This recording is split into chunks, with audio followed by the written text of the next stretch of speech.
우리 주님을 사랑하시는 분만 아멘 하십시다. 아멘, 아멘.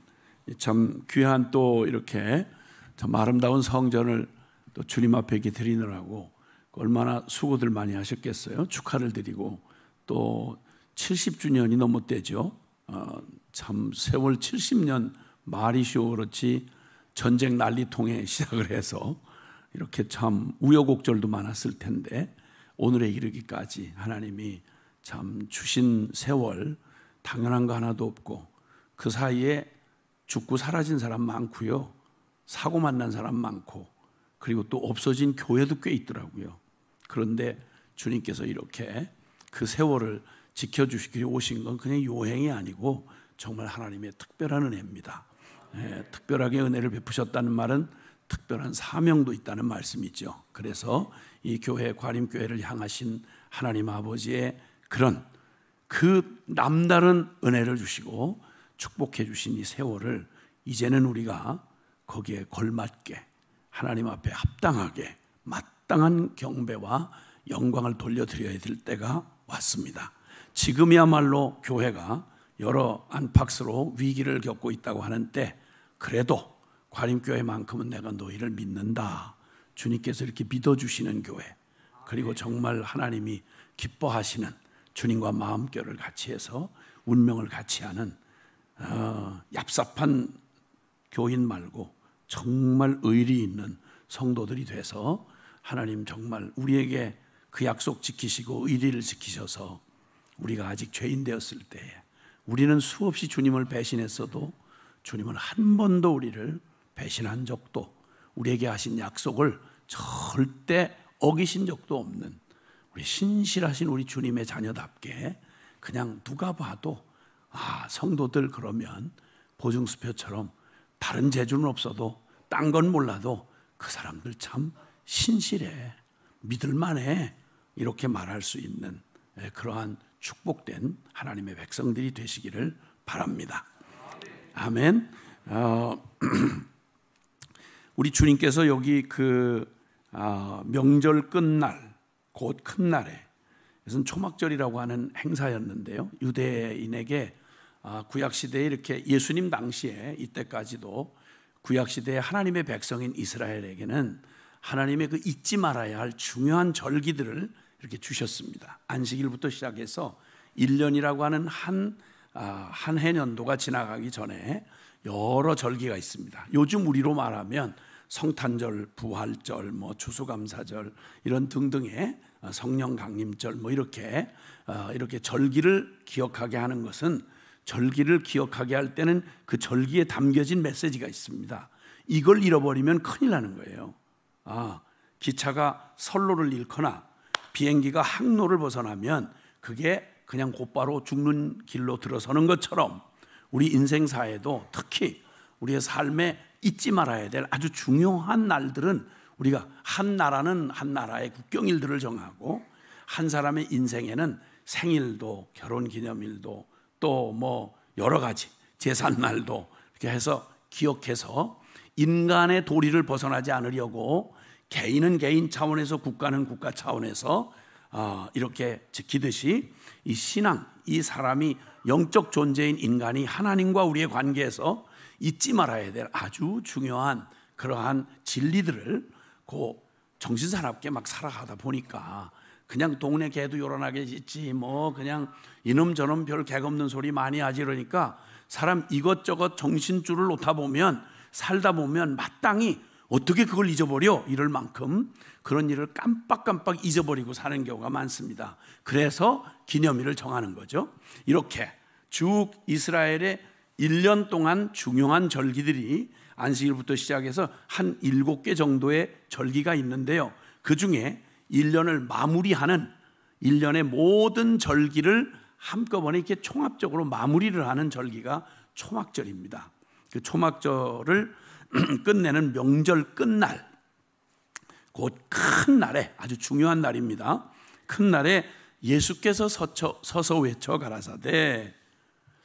자, 이 사람들 유대인이라고 말하면 살아계신 하나님을 알고, 그리고 성경을 가지고 있고, 그리고 예배를 안식일마다 하나님 앞에 나가 제사를 드리고 절기를 지키고 오늘 드디어 초막절에 여기 모든 사람들이 모여가지고 함께 한 주간을 꼬박 하나님이 베푸신 은혜를 기억하면서 우리가 그냥 먹고 마시고 만지고 느끼고 이렇게 하는 육신 덩어리로 사는 존재가 아니라 내가 악써서 내가 수고해서 사는 인생이 아니고 살아계신 하나님이 나의 삶을 정말 하나하나 아침에 해가 떠오르게 하시고 밤에는 달빛 같은 은혜를 베풀어 주시고 그리고 내가 걸어가는 모든 걸음마다 순간마다 하나님이 구석구석 주님의 은혜로 우리가 살아왔구나. 지금까지 지내온 것 주의 크신 은혜라. 한이 없는 주의 사랑 어찌 이루 말하랴. 자나깨나 주의 손이 항상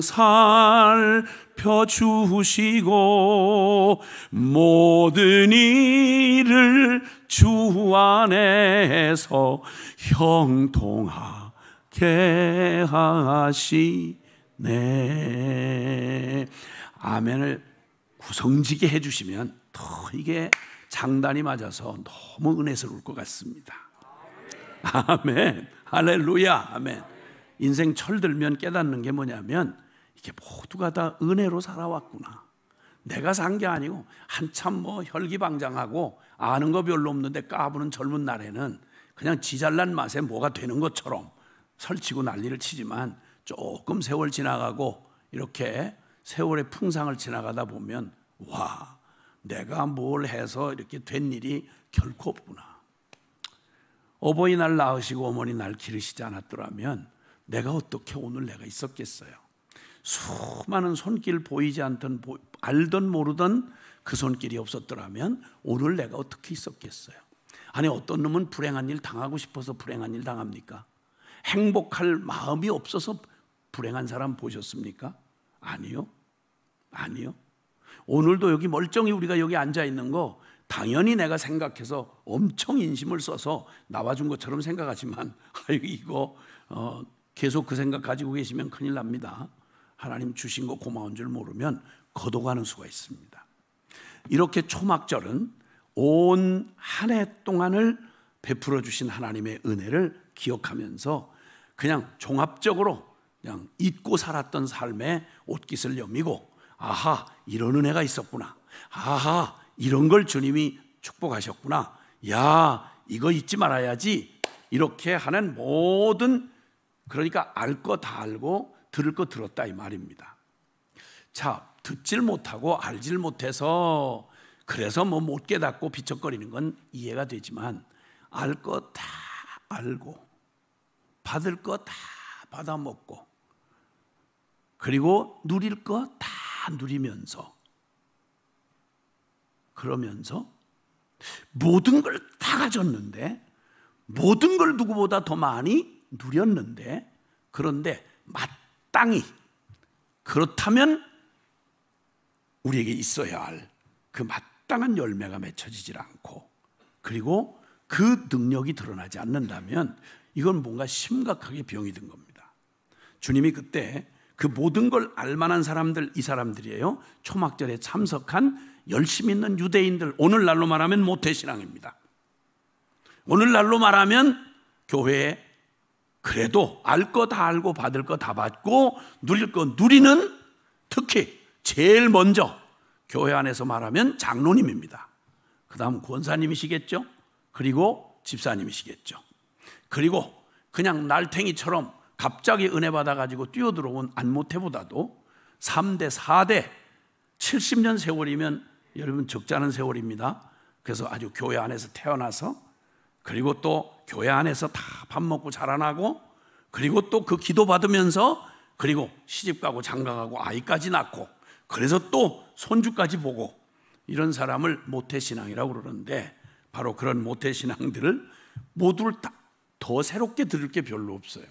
부흥회를 한데도 별로 큰 기대감이 없는 건 무슨 강사를 한두 번 봤어요? 부흥회를 한두 번 해봤어? 뻑하면 대부분 짐작이 되는 거죠. 아, 이번 부흥회는 얼굴 인상을 보니까 길게 하게 생겼네. 그리고 또 아이고 그냥 만만하게 넘어갈 것 같지 않네. 아이고 그냥 살기도 피곤한데 또 뭘 와서 또 고래고래 소리를 지르고 난리를 칠까? 아이고 나는 이번에도 피곤하기 때문에 반드시 좋을 거야. 그리고 또 잠깐 감동을 받았대도 그리고 아무 일도 없고 나는 절대 변하지 않아. 내가 몇 년째 예수를 믿는데 어설프게 강사 어지간한 사람 와서 내가 바뀌겠어? 아유, 하도 목사님이 그러자니까 그냥 나가줘야지 뭐. 이런 생각을 가진 사람이 적어도 과림교회 안에는 없을 것이라고 생각을 하고 없기를 바라고 없을 걸 믿어요. 안 그러면 내가 슬퍼져.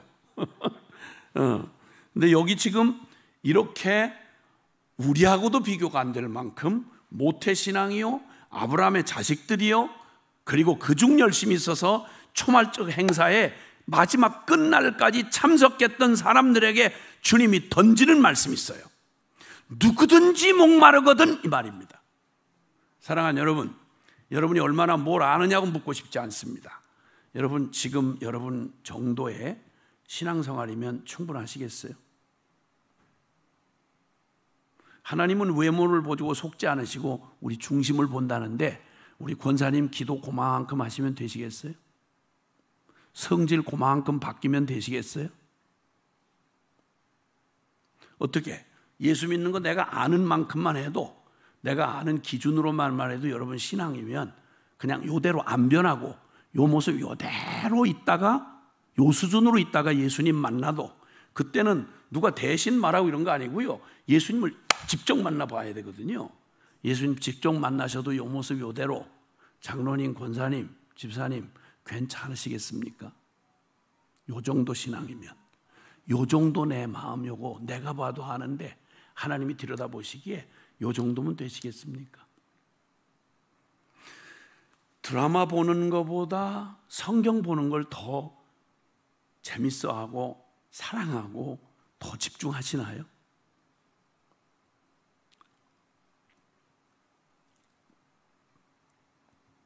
지금 그 말이에요. 지금 이 말이 누구든지 목마르거든 그 말입니다. 아냐 모르냐 묻는 게 아니고요, 예수님이 하신 말씀은 초막절에 여기 전체 모이는 열정이면요, 예루살렘 성전에 모였으면 이 사람들은 유대인 중에서도 모태신앙 중에서도 뽑은 사람들이에요. 제발로 왔으니까. 그리고 초막절 끝까지 행사를 다 참석했어요. 그러니까 알 거 다 알고요, 경험할 거 다 경험했고, 그리고 나름 최선의 열심을 다한다는 사람들이에요. 그러니까 그냥 보기에는 아니 교인 그 정도면, 아니 직분자 그 정도면, 아이 과림교회 이 정도면 뭐 누가 사람 편에서 얘기할 만한, 술을 걸 만한 그런 사람들이 아니에요. 그런데 주님이 물으시는 거예요. 너 혹시 목마르지 않니? 라고 물으시는 거예요. 여러분 목마르지 않습니까? 나이대로는 안 됩니다. 주님, 제게 정말 은혜가 필요합니다. 알긴 아는데 그렇게 사라지질 않습니다. 세상에 있긴 있는데 세상을 내가 변화시키는 건 아예 꿈도 못 꾸고 내가 자꾸만 세상을 닮아갑니다. 내 영혼이 탄식을 하면서도 추슬러지질 않습니다. 이거 안 되는데, 기도해야 되겠는데, 마음은 늘 찔리면서도 기도를 하러 나아가는 발목에 힘이 들어가질 않습니다. 성경을 읽어야 되겠는데, 말씀을 읽어야 되겠는데, 듣긴 듣는데, 감동을 받는데, 예배당 문을 딱 열고 나가면, 그럼 나는 여전히 이 말씀은 맥없이 바람에 흩어지는 낙엽처럼 내게 맥발이 떨어집니다. 없습니다. 하나님 말씀을 사모하고 미친 듯이 그 말씀을 사모하고 그 말씀에 목숨을 걸었던, 우리가 성경에 쉽게 기억하고 떠올리는 성경의 믿음의 우리 증인들은요, 히브리서 11장 1절에 믿음은 바라는 것들의 실상이요 보지 못하는 것의 증거니, 선진들이, 우리의 믿음의 선배들이 그들의 삶으로 이미 증거를 얻었느니라고 말합니다. 왜 똑같은 예수를 믿고 똑같은 하나님을 믿는데 왜 똑같은 성경 들고 똑같이 우리가 고백하는데 왜 그들이 믿는 하나님하고 내가 믿는 하나님이 이렇게 차이가 날까? 왜 그 훌륭하고 위대한 사람들의 이야기, 감동받을 만한 사람들, 우리보다 훨씬 더 역경을 겪고 우리보다 훨씬 더 불합리한 시대를 살고 우리보다 훨씬 더 억울한 일을 당한 사람들 속에서도 다윗이 보였던 그 파란만장한 인생 속에 외쳤던 그의 말, 시편 23편에 여호와는 나의 목자시니 내가 부족함이 없으리로다. 여러분, 여호와는 나의 목자시니 저와 여러분 중에 누구도 다윗이 받은 사랑만큼 못 받은 사람이 아무도 없고 다윗이 경험했던 어떤 축복보다 여러분 우리 모두가 여기 계신 최하의 신앙을 가지고 계신 분도 예수 그리스도의 십자가의 복음에 이 보혈의 공로를 힘입어서 지옥에서 천국으로 옮겨지는 이 기가 막힌 복을 받은 것만 해도 다윗보다 훨씬 뛰어난 복을 받은 사람들입니다. 그런데 왜 다윗이 고백하는 하나님이 나의 목자시면 살아계신 하나님, 나를 구원해 주신 하나님, 나를 지켜주신 하나님, 우리가 날마다 사도신경 고백하듯이 전능하사 천지를 만드신 하나님이 내 아버지고 그 아들을 보내주셨고 십자가의 내 죄 때문에 죽으시고 부활하시고 승천하시고 그리고 이 모든 걸 심판하시는 날에 분명히 다시 오실 걸 내가 믿는데 죽어도 다시 부활하는 이 부활신앙을 기독교 십자가 복음의 핵심인 이 사실을 다 믿고 부인하지 않는데 왜 다윗은 고백하기를 여호와는 나의 목자시니 내가 부족함이 없다. 아니 좋을 때 무슨 막 신바람 날 때 연애할 때처럼 감정이 고조되어 있을 때 한 말이 아닙니다. 시편 23편을 기록한 다윗은 일생에 여러분과 저의 삶의 고난을 합쳐도 한 100인분을 합쳐도 한 사람의 생애에 그렇게 환난이 많고 고통이 많았고 부족함이 많고 결핍이 많았던 사람, 우리하고 비교가 안 되는 사람입니다. 근데 그 사람이 그 기가 막힌 날마다 죽음이 자기 발 앞에 늘 문 앞에 기다리고 있었습니다. 한 나라의 왕이 시기 질투를 하고 모든 국력을 다 동원해서 쥐새끼 한 마리 잡듯이 다윗을 쫓기는 다윗을 하루 이틀이 아니고 10수년 동안 쫓겼습니다. 아들놈이 반역을 했습니다. 제대로 된 가정생활을 누려본 적이 없습니다. 근데 그의 일생에 천하에 무슨 일을 당할 때에도 그가 흔들림 없이 고백했던 한 가지 사실, 여호와는 나의 목자시니 내가 부족함이 없으리로다. 여러분 이런 고백 해보셨어요? 뻑하면 뭐 예수 믿었는데 이게 하나님이 사랑한다면 어찌하여 이런 일이 있어? 지가 저질러 놓고 지가 뿌려놓고는 그러고 제 뜻대로 이게 안 되면 죄는 지으면서 복은 받기를 원한다. 그런데 왜 죄를 짓고 복을 받고 싶은데 복을 안 주냐 이거예요. 망할 짓을 골라서 해놓고 의도 터지면서 왜 나를 때리냐 이거예요. 이런 어처구니 없는 짓을 하는 이런 죄인으로 살다가 적어도 다윗이 만난 이 복음을 들었다면 이걸 믿는다고 말하면 이게 짐승이 아니고 인간인데 사리 분별이 가능하고 영적인 존재인 사람이 그냥 생각해도 사람도 두려워서 계급 조금만 높아도 절절매고 그 말을 간이 배 밖에 나오지 않는 이상 자기 상관한테 그냥 되나게나 말도 안 되는 짓을 개길 수가 없는데 하나님은 단지 보이지 않는다는 이 이유 하나로 신앙생활 임내하는 사람들 중에 별의별 짓을 다 해요. 겁대가리가 없어요. 교회 안에서 별일이 다 일어나요.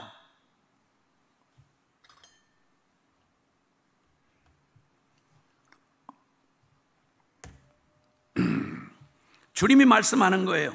누구든지 목마르거든 하고 물으세요. 너 목마르니? 답답하니? 잘 안 되니? 변하지 않니?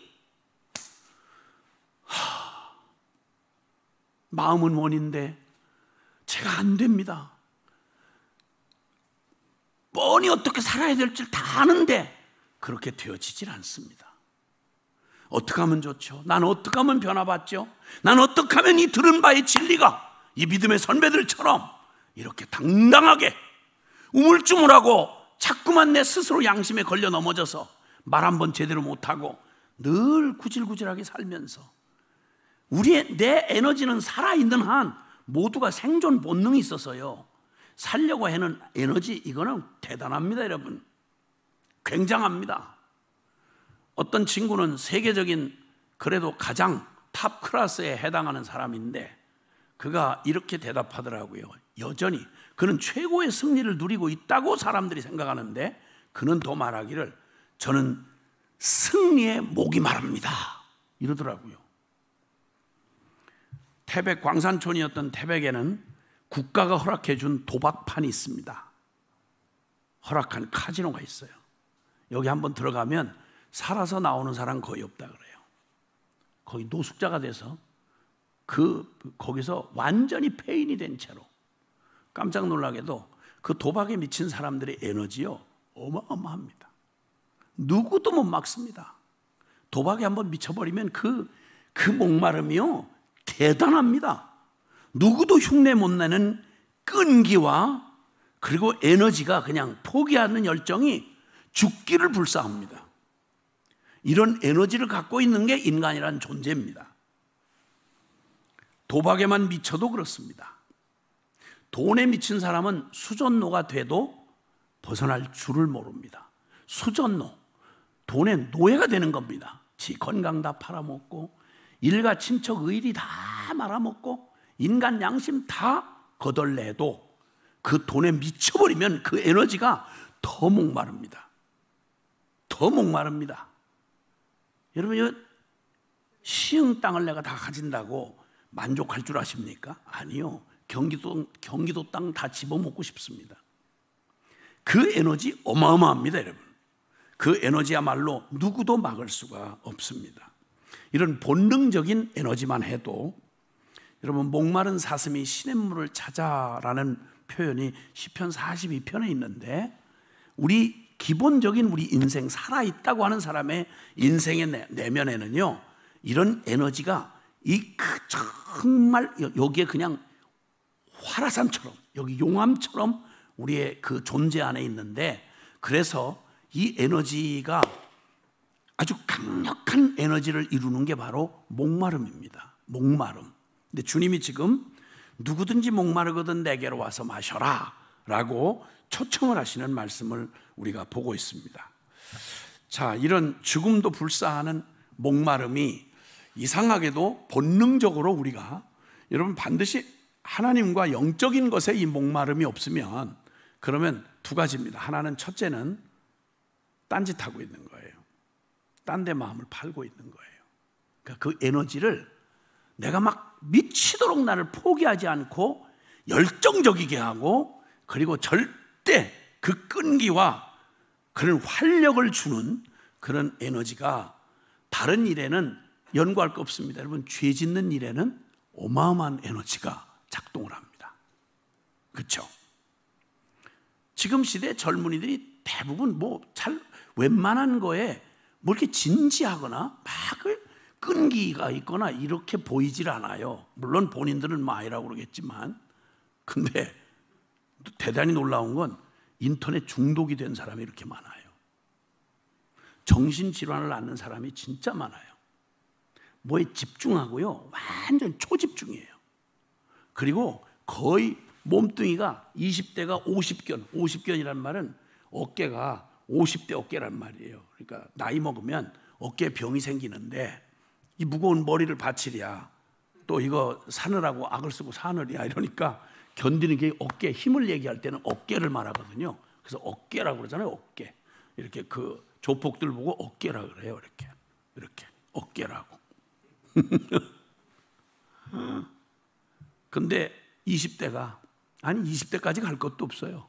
그냥 인터넷에 미치면, 인터넷 중독되면, 한때 여러 해 전이에요, 한국의 청년들 국가에서 인터넷 중독된 애들을 돈 주고 집중 중독 치료를 해줘야 되는 대상을 한 200만 쳤다고요. 제정신이 아닌 거예요. 집중력이 없다고요? 에너지가 없다고요? 밤새요. 저 강남에 한번 저 뒷골목 가보세요. 새벽에 깜짝 놀래요.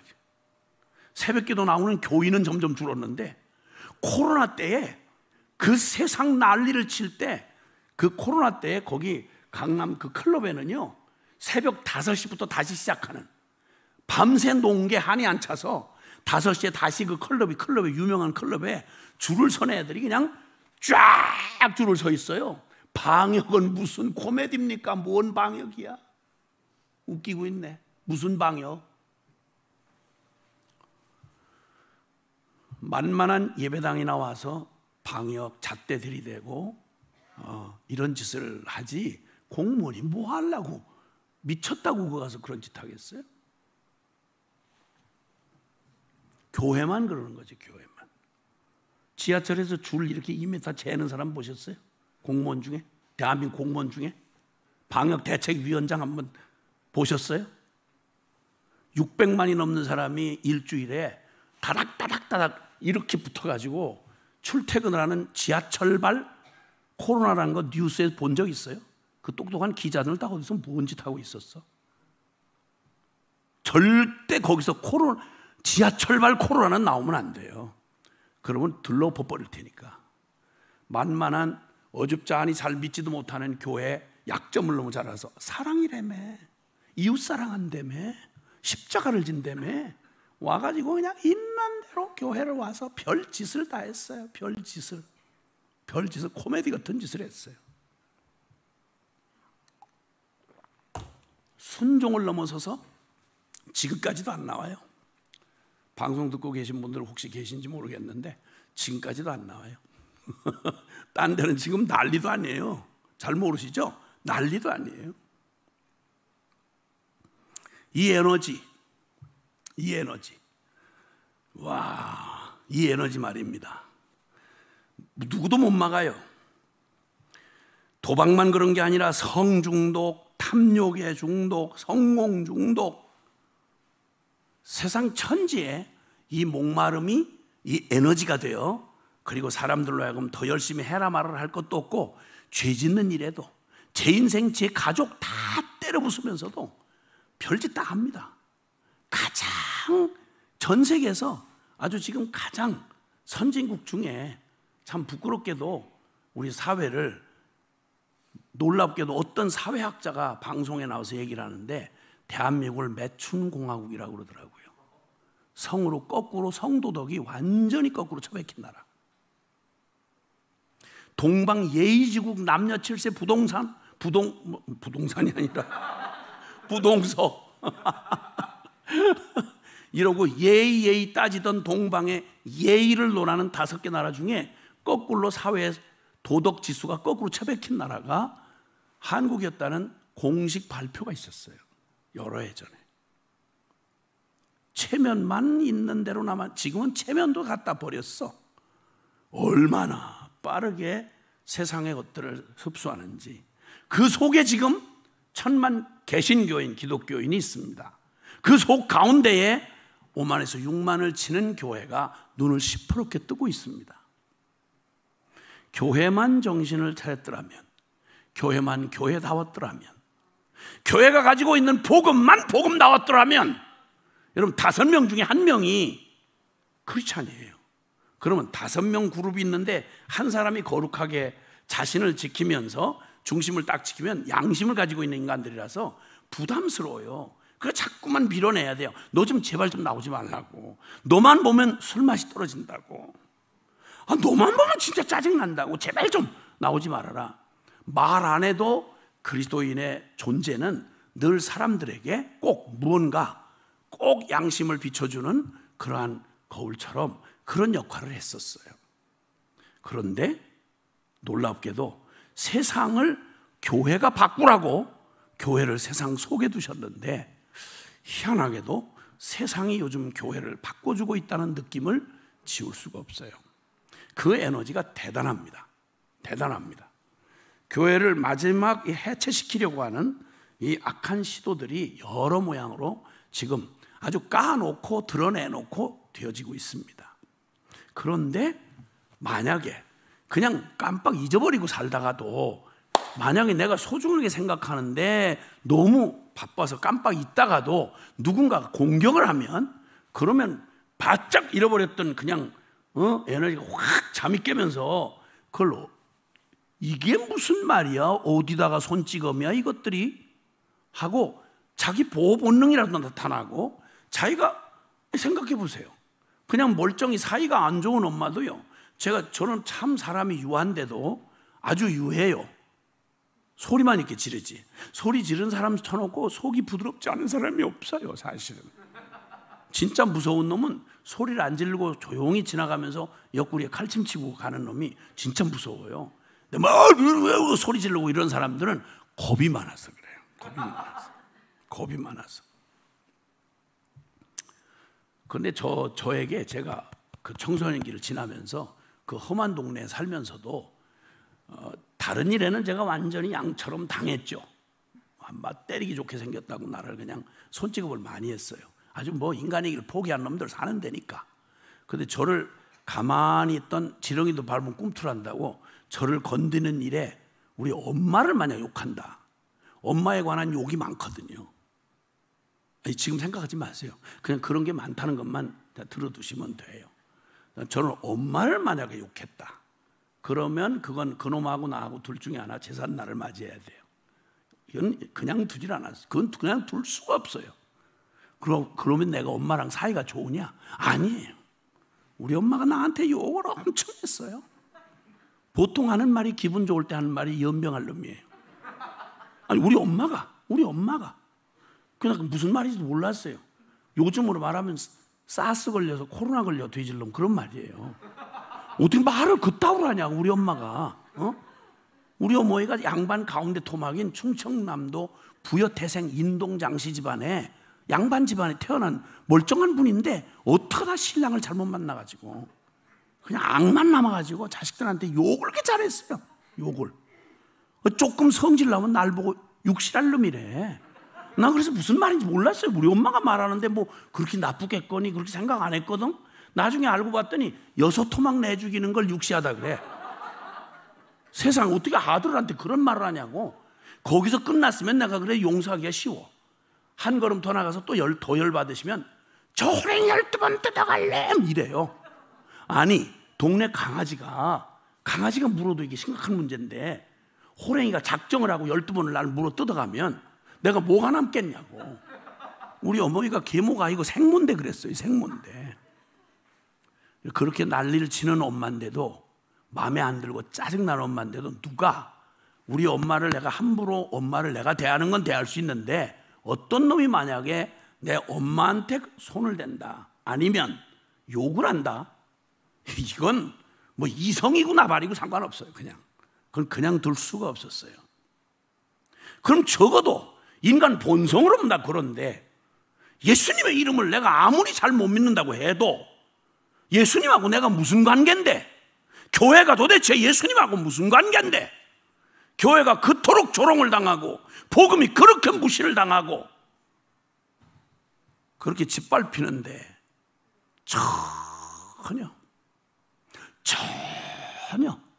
평소에 떠드는 말로 하면 무슨 일이 일어나도 일어날 텐데 전혀 지 자존심 하나 누가 건들면 그냥 새까맣게 그냥 완전히 심장마비 걸릴 정도로 바들바들 떨면서 예수님의 이름이 모욕을 당하고 나 때문에 예수님의 이름이 짓밟히는 일에 대해서는 어떤 놈도 꿈쩍도 하지 않는다. 이거 그 호적 한번 검사해 봐야 돼요. 모양이 어떠냐 이게 문제가 아니라 주님이 여기서 툭 건드리신 말, 너희 중에 누구든지 목마르거든 하고 물으셨어요. 정말 지금까지는 몰라도 정말 예수님 믿는 믿음답게 한번 믿음을 경험해 보고 싶냐? 성령의 능력을 받고 싶으냐? 기도의 권능을 얻고 싶으냐?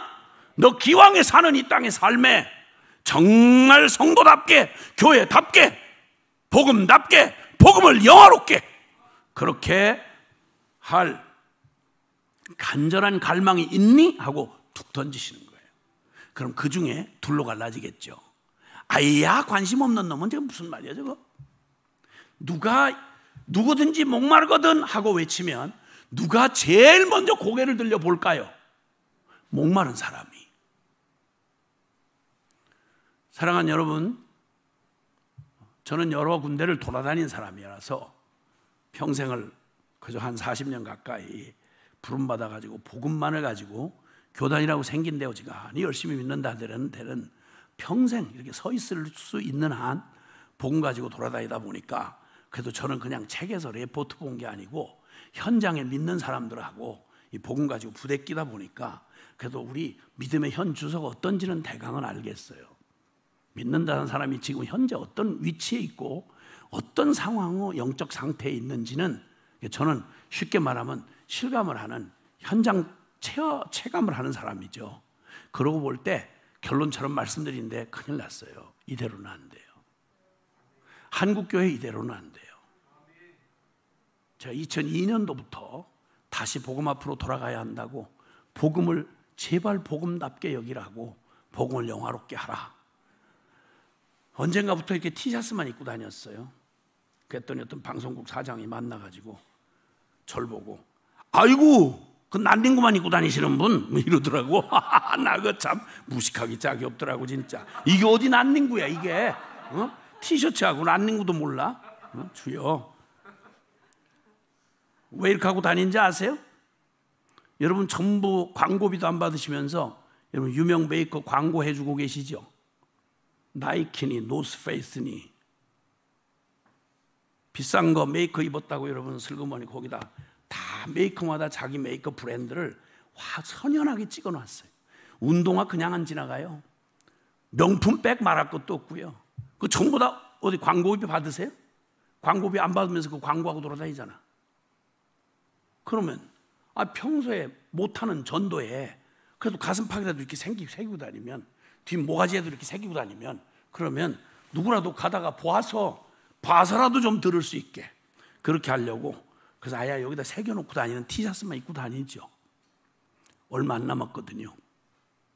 저 영혼들 복음 모르면 한 번도 들어보지 못한 채 저와 여러분이 입이 닫혀 있는 한 듣지 못하는 일을 어찌 알겠고 알지 못한 일을 어찌 믿겠느냐고 로마서 10장에 있는 13절 15절 말씀이에요. 믿음은 들음에서 나고 들음은 그리스도의 말씀으로 말미암았다고요. 개가 짖지 않으면 요즘에는 뭐 개 기르는 목적이 하도 달라서 그런데 옛날에는 짖지 못하는 개를 집에다 둘 리가 없었어요. 집 지키라고 둔 개니까. 개를 두었는데 짖지를 못한다. 파수꾼을 세워놨는데 졸고 자빠졌다. 숨은지기를 해놨는데 그냥 댐이 무너져 갈 때까지 숨은 조절을 안 하고 어디 놀러 화투치고 있다. 이런 놈은 이건 말이 안 되는 거예요. 교회는 하나님이 이 땅에 복음을 증거하고 멸망할 이 세상을 구원하라고 저와 여러분처럼 구원하라고 그렇게 주신 사명을 가진 게 교회예요. 아멘. 자, 그런 여기 누구든지 목마르거든 하고 초청하신 이 말씀을 하시면서 깜짝 놀라게도 나를 믿는 자는 성경의 이름과 같이 그 배에서 생수의 강이 터져 넘쳐나오리라.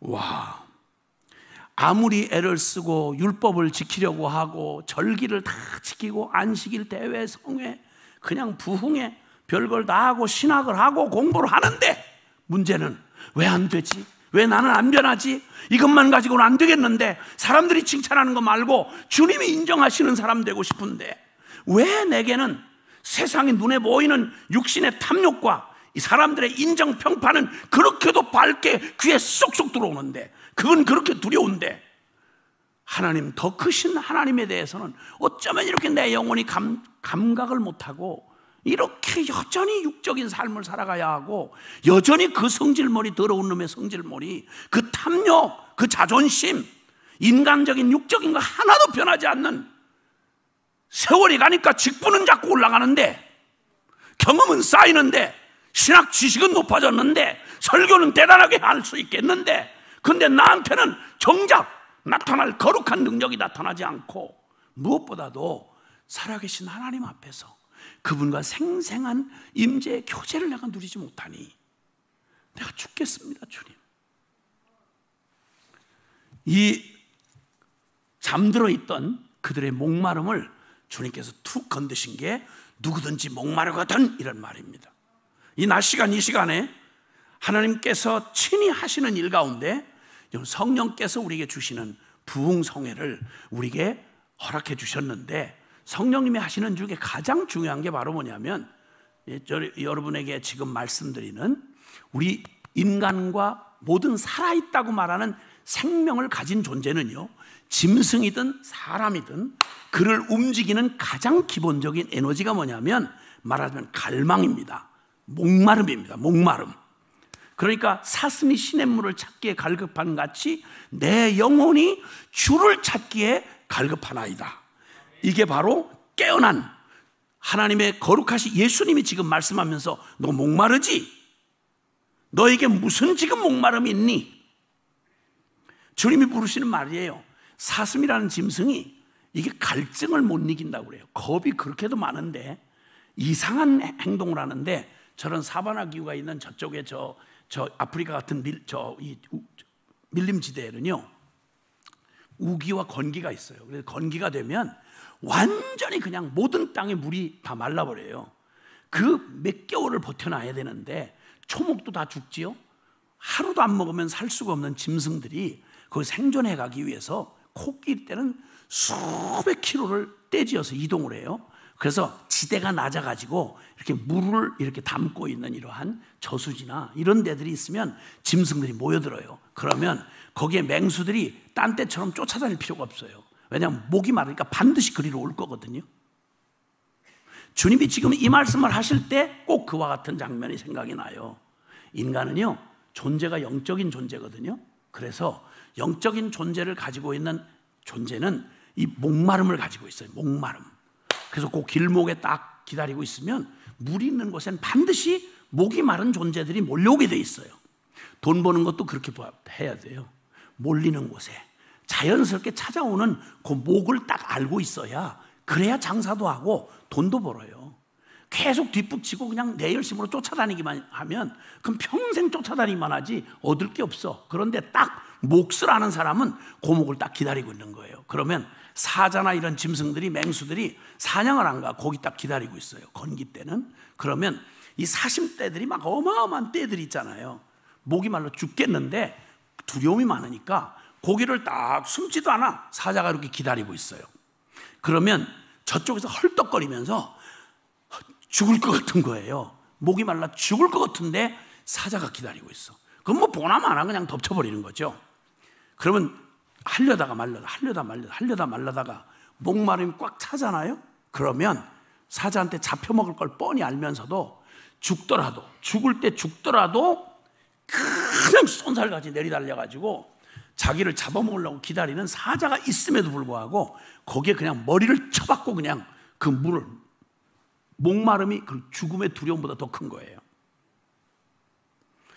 육적인 생존 본능으로 말해도 목마름은 바로 그 존재를 움직이게 하는 가장 깊은, 그러니까 에너지원이에요. 그게 영적인 원리도 같아요. 하나님께서 우리 영혼 안에 하나님의 부흥을 주시려고 하면요, 놀랍게도 먼저 하시는 일이 뭐냐면 성령께서 하시는 가장 놀랍고 큰 일이, 제일 1순위가 뭐냐면 바로 무감각하게 영적 문둥병에 걸려서 부족한지, 내가 무슨 병이 들었는지, 무슨 위험이 닥쳐오는지 느른해서 영적인 잠에 취해 있거나 아니면 깊이 영적 문둥병이 들려서 내가 하나님이 떠난 지도 한참 됐는데도 못 느끼는 이 기가 막힌 우리의 영혼 안에 부흥의 때를 준비하신 하나님의 일이 뭐냐면 사람들의 영적인 목마름을 가득 차게 하는 거예요. 아멘? 영적인 목마름을, 빌립보서 2장 13절 이하에 너희 안에 행하시는 이는 하나님이시니 곧 너희로 소원을 두고 행하게 하시느니라. 아멘. 오늘 이 시간에 참석하신 여러분에게 성령께서 여러분 안에 저 같은 통로를 통해서 도전하시는, 주님이 하셨던 그 말을 다시 읽게 하는 거예요. 이 말씀을 듣는 자는 살아나리라. 그래서 그냥 멀쩡히 어떻게 할 줄도 모르고 이렇게 저렇게 영적인 목마름과 방황을 가지고 있으면서도 내 영혼 안에 내 삶이 왜 이렇게 뭔가 풀리질 않고 왜 나는 이래? 왜 이거밖에 안 돼? 라고 하는 생각을 가지고 있으면서도 이 문제의 원인이 어디 있었던 걸 모르는 거예요. 이게 사실은 영적 목마름이에요. 인간은 존재가 영적 존재이기 때문에 그 목마름을 가지고 있으면서도 이게 영적 목마름이라는 걸 몰라요. 그러니까 이걸 다른 걸로 채워보려고 자꾸 사람의 사랑을 찾아보려고 남자는 여자를 쫓아다니고 여자는 남자를 쫓아다니고 사람 만나면 뭐가 열렬한 연애를 하고 이 아주 정말 드라마 주인공 같은 이런 걸 하면 내가 행복해질까? 그렇지 않은지는 이미 결혼을 하신 분들은 아시잖아요. 그렇죠? 신랑 자리 하나만 제대로 만나고 야 반반한 여자 하나만 만나면 내 인생에 더 목마름 없이 행복하겠구나. 그렇게 해서 고르고 골라서 찾고 찾아서 만난 부부가 되신 여러분, 심심한 위로의 말씀을 드립니다. 아픈 상처를 건드려서 죄송한데 우리 아직 여기 결혼 정년기에 있는 우리 앞을 두고 있는 우리 자녀들에게 너무 청년 우리 그 자매들에게 약간 좀 미안한데 여러분의 꿈을 아예 싹을 꺾어버리는 것 같아서 너무 미안한데 뭐 현실을 직면하긴 해야 돼. 그러니까 뭐 어떡하겠어. 그 나이에 뭐 다 그런 갈망이 없으면 또 누가 시집장가를 가겠어요. 뭐 콩깍지가 쉬고 뭐가 그냥 뒤집어져야 그래야 나중에 계산 없이 그냥 둘이 어떻게든 만나가지고 운명이 만나가지고 빼도 박도 못하고 그냥 꼼짝없이 고난을 당해야지 뭐. 아이고 내가 우리 신랑 저것만 저 왼수만 제발 좀. 아이고 내가 저런 만난 게 누가 만났는데 본인이 찾아 골랐잖아. 예수님 믿는 것보다 신랑 더 믿었잖아. 주여 그 누구한테 원망도 하지 마세요. 본인들이 다 씹 하나 떠나면 될 일을 난 저 불려우 같은 여자 때문에 내가 뼈를 썩이는 고통이라고 얘기를 하는 형제님들에게 잘못하면 수갑 차는 수가 있으니까 그런 소리 하지 마세요. 그냥 운명이려니 하고 그래도 여우도 잘 관리하면 그래도 없는 것보다 나아요. 그러니까 그냥 그러려니 하고 사세요. 어떤 분은 이 얘기를 하니까 아멘 그러더라고. 나 그 사람 집에 가서 그 마누라한테 어떻게 당할지를 생각하면 너무 안타까워요. 주책바가지 같은 게 너무 이게 눌렸다가 그런 얘기를 처음 들으니까 속이 시원해가지고 뒷생각을 못하고 아멘 거기다 던져버린 거예요. 그냥 주여. 아유 정말 해결 안 되는 사람들 많아. 어쨌든 사람 어떤 것으로도 내 삶의 다른 이 공허한 그리고 채워지지 않는 이걸 다른 데서 찾으려고 애를 쓰면 여러분 그걸 채우면 채울수록 영적인 건 절대 물질적인 거나 육적인 걸로 채워지질 않아요. 그리고 이 영적인 게 만족이 되면요 사실 이런 육체적인 거나 물질적인 궁핍은 별 문제가 안 돼요. 빌립보서 4장 13절에 보면 12절에 보면 내가 풍부에나 궁핍에나 존귀에나 비천에나 어떤 경우에도 자족하는 일체의 비결을 배웠다. 나는 어떤 상황과 환경이나 외적인 게 나를 결코 흔들 수가 없다. 아멘. 왜? 13절 내게 능력 주시는 자 안에서 내가 모든 것을 할 수 있다. 나는 예수님 때문에 내 영혼이 완전 만족하기 때문에 끊이지 않는 샘물처럼 내 영혼을 날마다 어떤 상황에서 밤이면 달빛 같은 은혜, 낮에는 햇빛 같은 은혜, 바람이 불면 오히려 그 바람을 통해서 하나님의 이 놀라운 은혜가 나를 붙들어주면 가시밭에 백합화 그냥 서북풍이 불고 동남풍이 불어서 가시에 찔리고 상하고 고통스러워도 그때 고난 중에 피우는 주님의 향기가 가득하게 피어나니 나는 어떤 것도 밤도 낮도 두렵지 않고 어떤 상황도 나는 결코 무서워하지 않는다. 왜? 내게 능력 주시는 자 안에서 내 영혼이 주님으로 말미암아 충만하기 때문에 능히 이길 힘이 있고 능히 기뻐할 이유가 있기 때문에 나는 일체의 비결을 배웠고 모든 것을 할 수 있다. 아멘. 이게 바로 복음을 만난 사람의 사자후인 것입니다. 믿음의 사자후라고 하는 것입니다. 그러니까 주님이 바로 우리의 영혼에 궁핍을 사람들이 그냥은 몰라요. 교회를 그렇게 많이 다니면서도요, 사람들이 영적 궁핍을 못 느껴요. 그걸 느끼면 이미 벌써 하나님의 일이 시작된 건데, 문제는 너무 껍데기로 왔다 갔다 하고 이렇게 흉내만 내다 보니까 그냥 다른 거 먹고 살만한 게 있고 차 좀 괜찮은 거 타고 아파트 좀 평수 넓은 데 얻었으니까 이제 뭐 내가 만족하지 않겠나?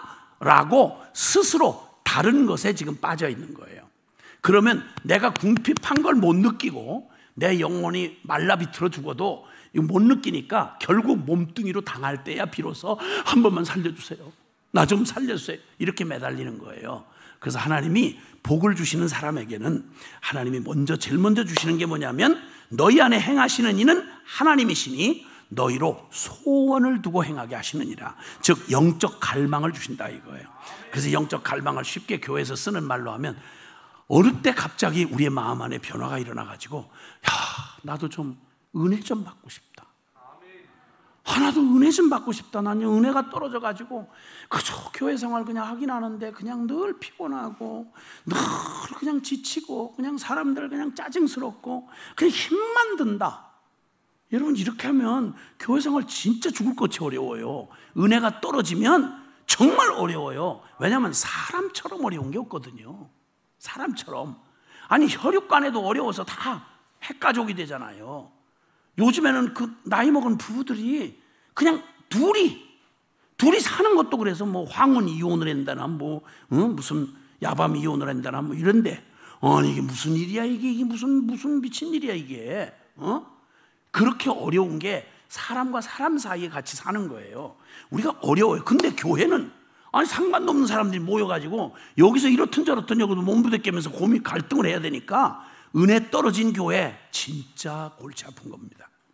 그러니까 이렇게 저렇게 중심으로 섬겨보려고 했던 사람들의 마음 안에는 다른 게 필요한 게, 진짜 우리가 은혜가 필요하다, 하나님 우리에게 은혜를 주시옵소서. 똑같은 설교를 듣는데 은혜가 떨어지고 나면 매일 트집 잡을 것밖에 없어요. 아니 자꾸 찔러대는 거, 날 치네, 날 까네. 아니 도움되라고 하는 말인데도 치네 까네 이래. 아니 병원에 가서 진단을 받으러 가는데 선생님이 내가 듣고 싶은 얘기를 안 하고, 아이고 이거 좀 종양이 보입니다, 음식 먹고 싶은 거 먹지 말아요, 조심해요. 의사 선생님이 까네 날 이러고 짜증나서 그 병원에 안 가겠다. 미친놈이에요 그거. 교회도 마찬가지예요. 영적으로 못 알아듣기 시작하면 모든 게 다 까고 치고 그냥 전부 사람 냄새밖에 안 나요. 그럼 교회는 이상한 집단 되는 거예요. 교회는 무슨 조직이나 건물이나 뭐 이런 걸로 되는 게 아니라니까요. 하나님의 거룩하신 성령의 감동을 받은 그리스도가 머리가 되신 생명의 유기적 공동체, 이게 교회예요. 아멘. 그동안 우리는 너무너무 외적으로 배불렀어요. 너무 편해졌어요. 만사를 이제는 육신으로만 깊이 고민 안 하고 은혜를 갈망하지 않고 기도하지 않고도 진리에 자신의 영혼을 수술받지 않고도 그냥 나름대로 그냥 언제 죽을지라도 무슨 일을 당할지라도 당장 기름진 음식 먹는 데는 부족함이 없어. 재미있는 핸드폰 가지고 하루 온종일 24시간 미쳐가지고 붙들고 넋을 파는데 재미가 떨어질 일이 없어요. 그러니까 그냥 도끼자루 썩는 줄 모르고 그냥 이렇게 하고 지나가는 거예요. 여러분, 이런 위기가 교회에는 오지 않느냐? 아니요, 왔어요. 요한계시록의 2장과 3장에 보면 주님께서 교회를 머리 대신 예수님이 직접 교회를 진단하시고 책망하시고 칭찬도 하시고 세우시는 장면이 2장 3장에 나왔어요. 거기 7교회가 등장을 합니다. 7교회만 있는 게 아니라 완전 숫자를 말하죠. 7교회, 에서버두, 사빌라. 그래가지고 7개 교회 중에 특별히 라오디가 교회가 오늘날 지금 한국 개신교회를 진짜 보여주는 것 같은 너무 마음 아픈 교회의 모습이 2000년 전에도 있었어요. 그 라오디게 교회는 라오디게 지방이 돈이 많이 벌리는 지방이에요. 이 재벌 도시처럼 여기 지금 이 과림동처럼 굉장히 들떠 있는 뭐 이런 곳이에요. 그리고 돈이 막 사람이 몰리고 돈이 막 들어오니까 사람들이 쉽게 말하면 이전에 경험하지 못했던 아마 기회가 보이고 막 돈이 벌리는 데예요. 교인들도 생활 수준이 확 달라졌죠. 헌금도 많이 나오지요. 그러니까 멋진 예배당을 지은 거예요. 죄송해요. 귀한 예배당이 별거 아니다 이런 얘기 아니에요. 자, 그리고는 멋진 예배를 드리고 아주 이렇게 하는 동안에 그들 스스로 우리는 부자라. 어디를 봐도 세련된 거예요. 어디를 봐도 콘티 짜고 예배 멋지게 완벽한 콘서트처럼 아무 준비 없이 예배 시간에 와서 1시간 딱 시간 체크해 가면서 그러고 예배 콘서트 멋있게 보고 기분이 좀 좋은 거 보니까 은혜 받았나? 그리고 가서 아무런 상관없이 바삐 돌아가는 세상에 멋지게 살아가는 거예요. 라오디게아 교회가. 그런데 그때 주님이 그들의 영적 상태를, 비참한 상태를 보시고 사랑하시니까 책망을 하시는데 깜짝 놀랄 책망을 진단을 하세요. 나는 부자라 부여하여 부족한 게 없다. 그러니까 교회 눈에 보이는 모든 거 멋지게 부담 없이 멋지게 진행되는데, 그런데 주님이 말씀은 너희가 차지도 덥지도 않다. 그러니까 간절함이 전혀 없어요. 목마름이 전혀 없어. 우리는 부자이기 때문에 목마름이 없는 거예요. 그러니까 간절함이 전혀 없으니까 은혜를 받으려고 하는 기대조차도 없어. 너무 배불러서. 그러니까 주님이 말씀하기를 너희가 차든지 덥든지 해라. 아니 지금 우리가 말하는 교회가 예배를 드릴 때 예배의 가장 중심 주제가 뭔지 아세요? 구약시대에는요, 속죄의 피가 없이는, 번제라고 하는 기본 제사가 없이는요, 그 다음 예배 의식이 진행될 의미가 없었어요. 모든 제사의 기본 제사가 뭐냐면 번제예요. 번제. 그 번제는 우리의 죄를, 나로서는 하나님을 만날 수가 없어. 그런 죄인이 지금으로 말하면 예수 그리스도의 희생의 보혈을 의지하지 않고는 찬송 하나도 부를 수 없는 자며 기도 한 번 할 수가 없는 자며 하나님 앞에 벼락 맞고 심판 맞을 수밖에 없는 게 바로 그게 죄인들의 모습이에요. 그러니까 예배 드릴 때마다 가장 먼저 준비해야 되는 게 뭐냐면 번제를 드리는 거예요. 항상. 그러면 우리 예배의 기본은 뭐냐면 십자가의 보혈의 은총을 입은 죄인이 은혜를 입고 부를 수 없는 하나님 앞에 그 은총을 구하며 나오는 회개와 그리고 간절함을 가지고 하나님 그분을 높이는 그런 게 예배의 기본이라고요. 근데 이 기본 자체가 완전히 사라진 거예요. 성가대는 멋있게 노래하는 그 멋진 화성과 그리고 대단한 스킬로 노래하는 데 관심이 있지, 이 찬양을 들으시는 하나님 앞에 관심이 없는 거예요. 누가 반주를 제대로 했네, 지휘를 했네, 뭐가 맞네 안 맞네, 수준이 높으네 낮으네. 그럼 음악회를 가지고 뭐 하려고 성가대를 하냐고. 노래 경연대회 하는 겁니까? 주님께서 너희의 찬송과 고백을 하는데 찬송과 가사 하나가 그냥 못 불러요, 여러분. 엄청난 가사들이에요. 대통령 취임식에 가서 부르는 대통령 찬가, 왕의 찬가 정도가 아니라고요. 엄청나요. 그냥 생각 없이 부르는 노래지만 감동 하나도 없이 부르는 맥 빠진 노래도 아니고 타령도 아니고 종교의식 읊조리는 것도 아니고 견딜 수가 없다고 예수님이 하신 말씀이에요. 제가 하는 말이 아니고 예수님이 라오디게아 교회를 향해서 너 차든지 뜨겁든지 해라. 아니 부를 마음이 없거들랑 차라리 부를 마음이 생길 때까지 다른 준비를 하든지, 하나님의 이름을 불러놓고 오 하나님이여 오소서 예배를 받으소서 이래놓고는 하나도 영혼 없는, 영혼이 실리지 아니한 노래를 하고 자빠졌으니 하나님을 모독하는 중에 이거보다 더 모독이 어딨겠냐 말이요. 차든지 뜨겁든지 해라.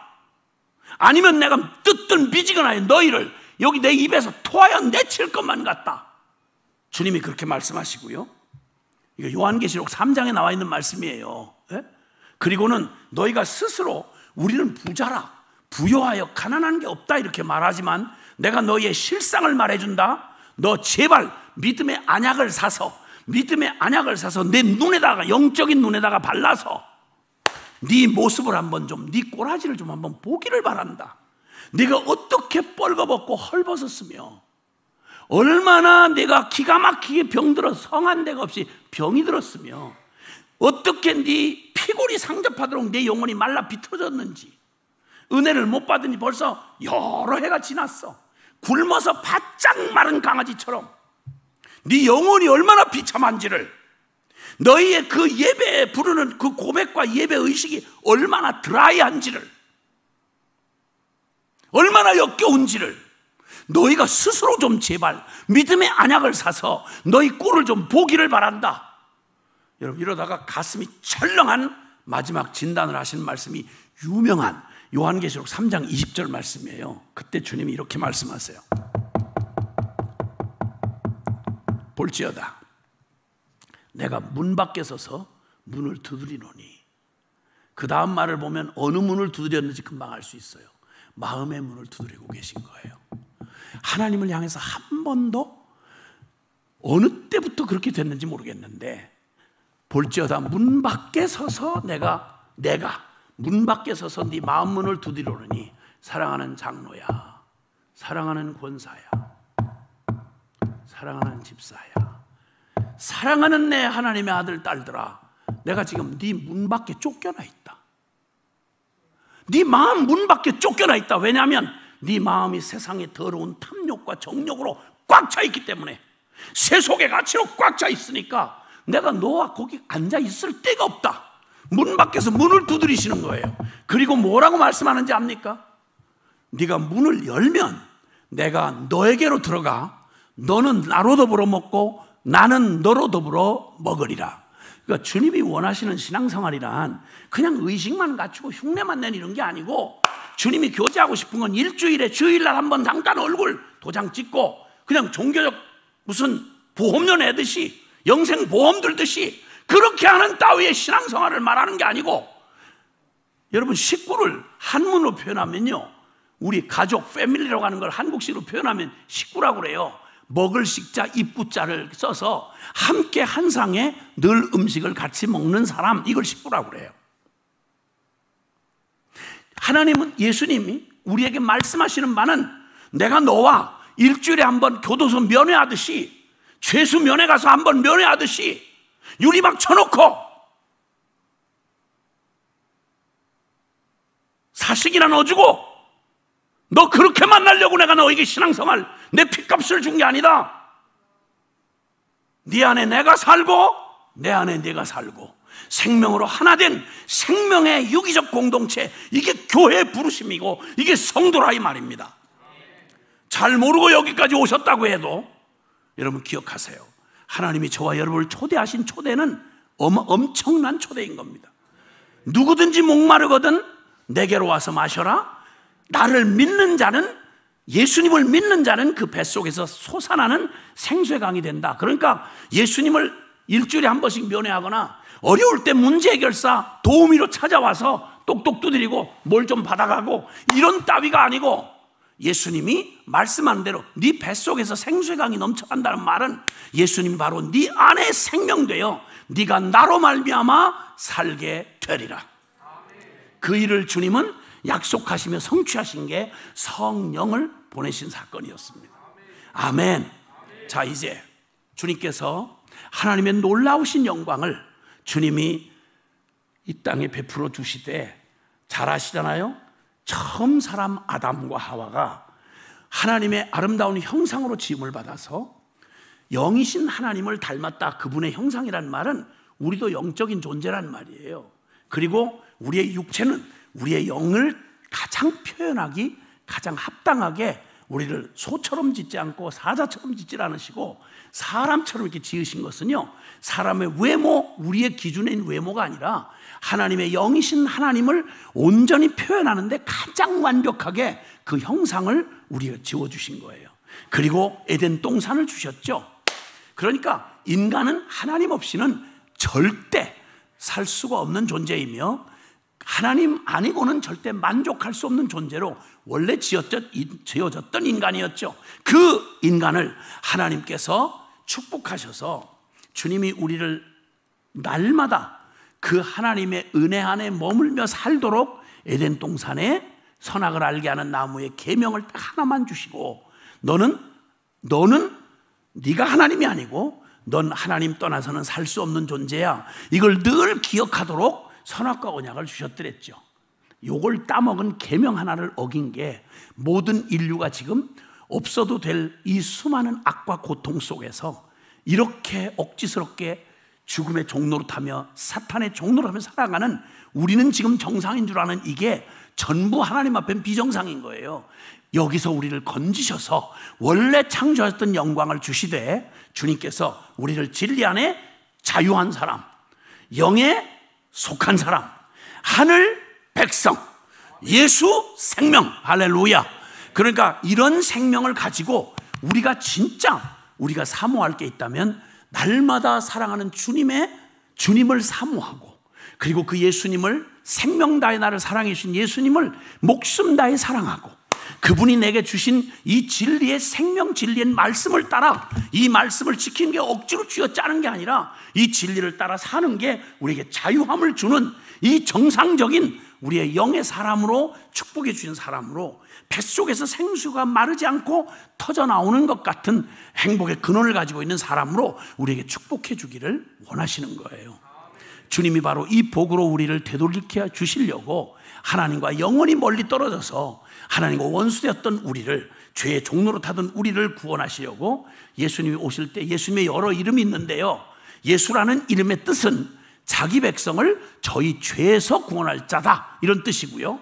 예수님의 이름 중에 임마누엘이라는 이름이 있습니다. 죄송하지만 한번 따라해 주시겠습니까? 하나님이 우리와 함께 계시다. 아멘. 영원히 불가능했던 죄인들에게 임마누엘의 축복을 주게 하시려고 십자가에 죽으러 오신 분이 우리가 구주라고 고백하는 예수 그리스도이십니다.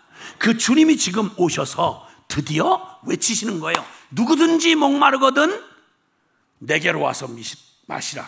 나를 믿는 자는 그 배에서 생수의 강이 터져 나오리라, 솟아나리라. 아멘. 그럼 우리가 그토록 원했던 자유, 그토록 원했던 행복, 그토록 원했던 만족, 두려움 없이 담대함으로 이 땅에 주와 함께 가는 그 멋진 삶을, 주와 같이 길 가는 것 즐거우리라닌가, 우리 주님 걸어가신 발자취를 밟겠네. 아멘.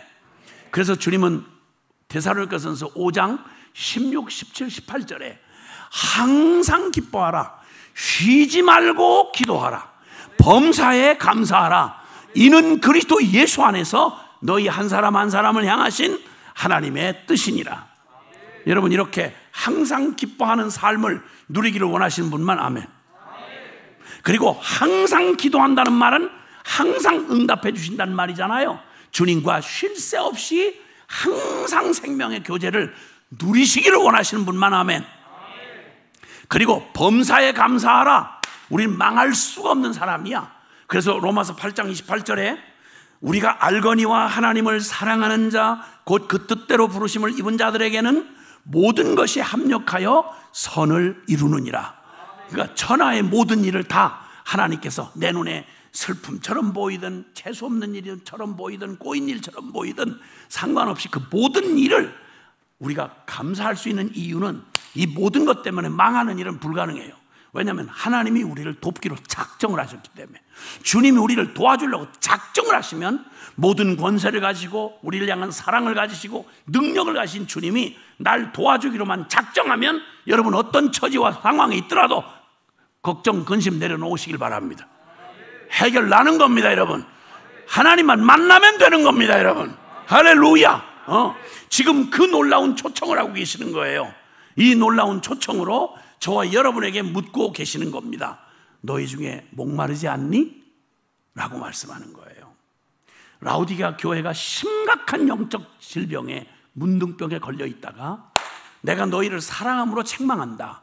얼마나 심각했는지 멀쩡히 예배당 있고 예배 멋있게 드리고 성가대 멋있게 하고 모든 프로그램 다 있고 훈련 다 있는데 괜찮은 줄 알았다가 아뿔싸 큰일 났던 거예요. 어떤 위기냐? 주님이 문 밖에 내쳐놓은 거예요. 그들의 예배 속에 주님이 계시지 않았던 거예요. 그들의 기도 속에 주님이 계시지 않았던 거예요. 그들의 가정에 주님이 함께할 수 없었던 거예요. 알긴 다 아는데, 의식은 다 행하는데, 모양은 갖췄는데, 생명이 떠나면, 몸뚱이에서 여러분 영혼이 떠나면 몸뚱이 아무리 그대로 갖고 있어도 그걸 송장이라 그래요. 교회가 모든 걸 다 가지고 있어도 하나님이 임재할 수 없다면, 하나님이 임재가 없다면 그러면 끝이에요. 끝이에요. 그러니까 모든 위기 중에 가장 큰 위기는, 여러분 언제 주님이 나와 함께 하시는구나, 내 예배 가운데 임재하시는구나. 여러분 예배 중에 여러분 가슴이 설명할 수 없는 은혜로 감동하며 눈물을 흘려본 건 언제가 마지막이셨습니까? 찬송 부르다 목이 메서 그 가사 하나에 덜컥 걸려서 세상에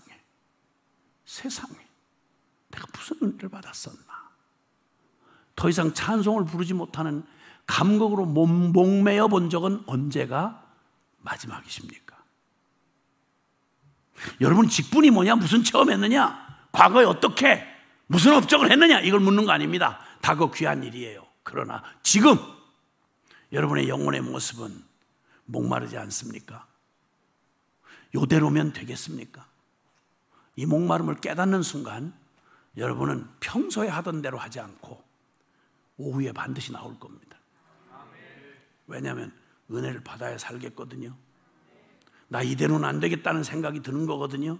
그러면 뭐 이래라 저래라 무슨 뭐 다른 이유 때문이 아니라 이 목마름을 성령께서 깨우셨으면 오늘 이 말씀을 듣는 가운데 여러분 안에 영혼의 그 위기를 깨닫게 하시고, 예수님 내가 문 밖에 세우던 거 아니야 혹시? 깜짝 놀라면, 그러면 다른 어떤 거 열일 제쳐놓고 주님 나 예수님 만나고 싶어요. 그래서 오후에는 제목이 다른 게 아니고 인생 최고의 기쁜 소식, 그게 바로 우리의 이 목마름을 발견한 사람에게 진짜 내 생애의 최고 최대의 기쁜 소식이 뭔지에 대해서 오후에 얘기할 거예요. 근데 지금 이 시간은 성령께서 여러분 영혼 안에 양심처럼 느껴지지만 여러분 내면 안에 아이고야 나 이대로는 안 되겠구나, 내가 이렇게 정신사납게 아무리 애를 써도 목마른 이 목마름의 이유가 뭔가 했더니 그 영혼의 목마름이구나. 아 그렇구나. 여러분 주님께서 이 놀라운 은혜를 주시는 일은 단 하나입니다. 여러분 살아계신 하나님만 만나면 됩니다. 할렐루야. 우리 인생의 모든 문제와 상황이 얼굴 다른 것처럼 다 다르겠지만 원인 딱 하나입니다. 무슨 이유 무슨 상황이든 상관없이 사랑하는 여러분, 우리가 살아계신 우리 주님을 만나기만 하면 됩니다. 그러면 해결나는 겁니다. 하나님 만나고 싶은 간절한 갈망, 목마름, 이건 누구도 못 막습니다. 이건 못 막아요. 제일 큰 한국교회 안타까움이 뭐냐면 70대, 80대, 90년대를 제가 지나오면서 예수님을 나는 중간에 편입해서 믿게 된 사람입니다. 근데 그때는요, 니나 할 것 없이 그냥 1년에 휴가가 어디 있습니까? 한 주간 딱 하는 이거 휴가, 그냥 신정 뭐 구정 딱 2, 3일 이거 주어지는 것밖에 없었어요. 하루에 15, 16시간 산재가 어디 있습니까? 죽기 살기로 살아가는 그때에도 그 어려운 시간에 1년에 한 번 얻는 그 시간 가지고 교사들은 여름 성경학교에 홀랑 때려 바치고 나머지는 작정기도하고 금식기도 하면서 그 귀한 그월에 수만 명씩 기도원에 밟혀 죽을 만큼 거기에 떼져가서 부르짖었습니다. 하나님 좀 만나주세요. 하나님 좀 만나주세요. 기가 막힌 이 역사의 한복판에서 나 하나님 만나고 싶어요. 그냥 다들 이런저런 일, 어떤 사람은 몸뚱이가 아파서, 어떤 사람은 남편에 두드려 맞아서, 어떤 사람은 사업에 부도가 나서, 어떤 사람은 끔찍한 죄 짓고 도망다니다가 그 모든 해결이 하나님밖에는, 하늘밖에는 도우리가 없다, 나는 하늘밖에는 쳐다볼 데가 없다, 이쯤 되면 사람의 입장에서 보면 비참하지만 영적인 입장에서 보면 그때야말로 일생일대의 기회인 것입니다. 여러분, 주님을 만날 만한 때라, 만날 만한 때 그를 부르라, 그를 찾으라. 돌아오려면 여호와께로 돌아오라. 내가 너희를 만나 주시리라. 예수님 믿기만 하면 주님 앞에 이 모든 문제 해결이 내 인생의 궤도가 다시 바른 궤도에 서게 되고 하나님의 영광을 보게 되는 것입니다. 아멘. 우리 한번 두 손 한번 이렇게 하나님을 향해 들어봅시다. 여러분, 하나님의 이름을 부르면서요, 하나님을 찾으면서 돈 떨어져 가지고 부도날 위기에 있을 때 그저 그렇게 절박하게 이 부도 좀 막아줄 사람 찾아다니는 그런 심정으로 한번 찾아보셨습니까? 암 선고 받고 아이고 의학으로는 희망이 없습니다. 그럴 때 나 한 번만 살려주세요. 무슨 짓이라도 할 테니까 나 한 번만 살려주세요. 여러분, 이렇게 간절하게, 여러분 그거 시키지 않아도 저절로 나오는 간절함이에요. 근데 언제 여러분 하나님을 이렇게 간절히 찾아보셨어요? 이 모든 문제가 눈에 보이는 그게 아니라 나 하나님 못 만난 거구나, 왜 이렇게 내가 안 변하나 했더니, 왜 이렇게 내가 감동이 안 되나 했더니, 왜 이렇게 내 신앙이 되지 않나 했더니, 하나님 만나야 되겠구나. 주님이 우리에게 약속하시고 부르시는구나. 너 목마르지? 사랑하는 아들아, 사랑하는 딸아, 너 목마르지? 내게로 와, 나를 믿어. 그러면 내가 너 뱃속에서 생수강이 터져나오게 할 거야. 사랑하는 권사님, 사랑하는 장로님들, 우리 집사님, 주님 앞에 두 손 들고 이렇게 전적으로 매달려 본 적 있느냐고. 오늘 이 낮에는 회개합시다. 하나님, 주님을 전부로 붙들지 않았다는 말은 내가 내 마음을 딴 놈에게 줬거나 딴 거 의지하고 있거나 내 힘을 의지하고 살았던 이 불안당 같은 이 죄인을 용서해 주시고, 주님 두 손 든 것처럼 전심으로 주님을 구하게 해 주십시오. 주님 나 만나 주십시오. 주님 못 만나면 나는 끝입니다. 주님 날 좀 만나 주세요. 주님 당신이 임재하셔야 합니다. 우리 다 같이 주여 간절히 한번 세 번 부르고 통성으로 기도하겠습니다. 주여!